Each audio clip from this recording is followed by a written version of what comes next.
There's a lot of anecdotal advice around on improving your marriage. But if you want something you can really use that will actually make a difference and reignite your marriage, check out the link in the description below.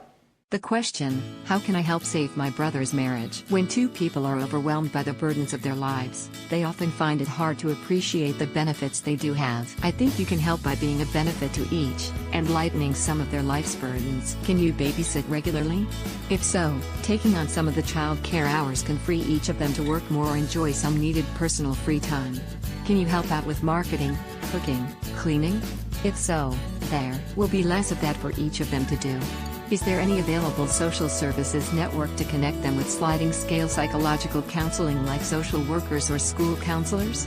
If so, a low or no cost professional can guide each of them to arrive at life/work compromises they can manage. What can their agreements be? If there is only you to help them, sit down alone with each one when the other is out of earshot caring for the child.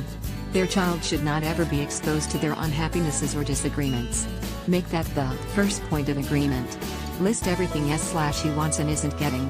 List all feelings of insufficiency, and every task that feels like a burden to each family member. List all benefits.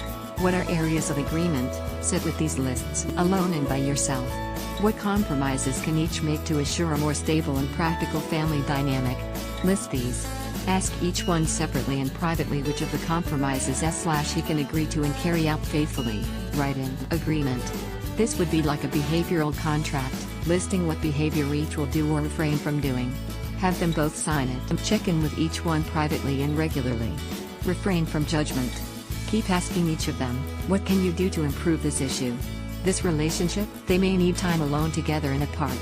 Provide that by arranging for child care during their adult getaway or personal time. It is not your responsibility to do any of this. Only follow these suggestions if nobody else with experience and education can help them to help themselves. Don't expect thanks. People who are unhappy are not usually likely to want to do anything but justify their own feelings of insufficiency. Often, unhappy people blame the messenger. Just as often, the messenger must be motivated to do the right thing by thinking of the child involved, who is tossed around on the parent's oceanic wild sea of emotions like flotsam and the waters. Everyone has had rocky patches. The difference between it being a patch and a drop of a cliff is what you do now. Check the link in the description if you want a helping hand.